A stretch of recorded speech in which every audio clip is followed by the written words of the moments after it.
ओम नमः शिवाय दोस्तों, कैसे हैं आप सभी? मुझे पूरा उम्मीद है आप बहुत खुश और बहुत अच्छे होंगे। आप सभी के ऊपर भगवान भोलेनाथ जी की कृपा हमेशा बनी रहे। तो आज हम जानेंगे भगवान शिव जी के सबसे बड़े भक्त के बारे में।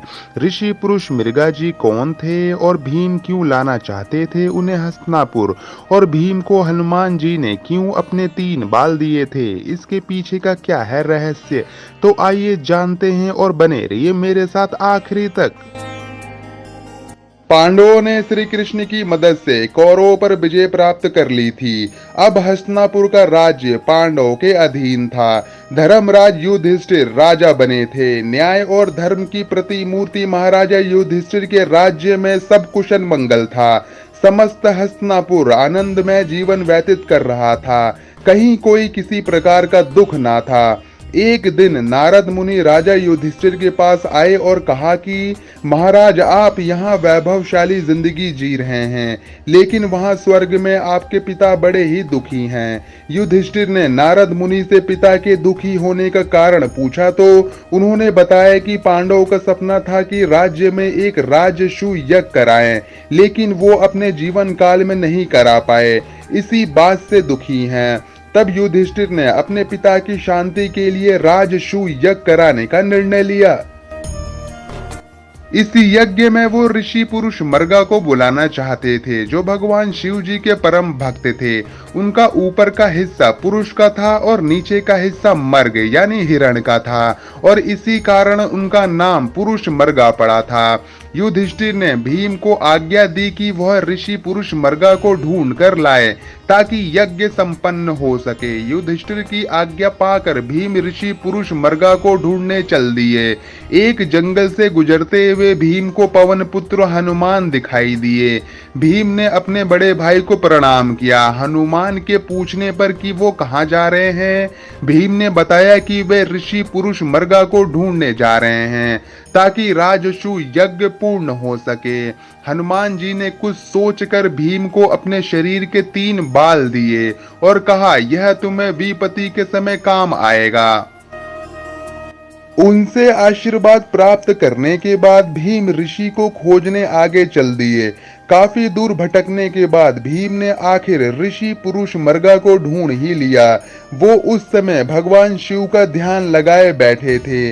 भीम ने जब उन्हें राजसूय यज्ञ में चलने की बात कही तो वो तैयार हो गए, लेकिन उन्होंने भीम के सामने एक शर्त रखी। शर्त यह थी कि भीम को हस्तिनापुर उनसे पहले पहुंचना होगा। अगर वे भीम से पहले हस्तिनापुर पहुंच गए तो वो भीम को खा जाएंगे। भीम सोच में पड़ गए। पुरुष मर्गा का निचला हिस्सा हिरण का था, इसी कारण वे बहुत तेज दौड़ते थे, किंतु युधिष्ठिर की आज्ञा का पालन तो करना ही था। इसके अलावा भीम भी पवन पुत्र थे और उनकी गति भी अत्यंत तीव्र थी। भीम ने साहस करके उनकी यह शर्त स्वीकार कर ली और तुरंत तेजी से हस्तिनापुर की ओर दौड़ना शुरू कर दिया। भीम अपने पूरे वेग से दौड़ रहे थे, किंतु जब उन्होंने पीछे मुड़कर देखा तो पाया ऋषि पुरुष मर्गा उनके बिल्कुल नजदीक आ चुके हैं। भीम को लगा कि अब उनके प्राण नहीं बचेंगे। तभी उन्हें अचानक हनुमान जी द्वारा दिए हुए 3 बालों की याद आई। वे समझ गए कि इसी विपत्ति से बचने के लिए उनके बड़े भाई ने उन्हें यह 3 बाल दिए थे। भीम ने एक बाल जमीन पर फेंक दिया। तुरंत उस बाल की शक्ति से बहुत सारे शिवलिंग पृथ्वी पर उत्पन्न हो गए। ऋषि पुरुष मर्गा भगवान शिव के भक्त थे, इसीलिए वो हर शिवलिंग की पूजा करते हुए आगे बढ़ने लगे, जिससे उनकी चाल धीमी पड़ गई। सभी शिवलिंग की पूजा समाप्त कर वे फिर तेजी से दौड़ते हुए भीम के निकट आ पहुंचे। अब भीम ने फिर दूसरा बाल फेंका तो फिर से बहुत सारे शिवलिंग उत्पन्न हो गए।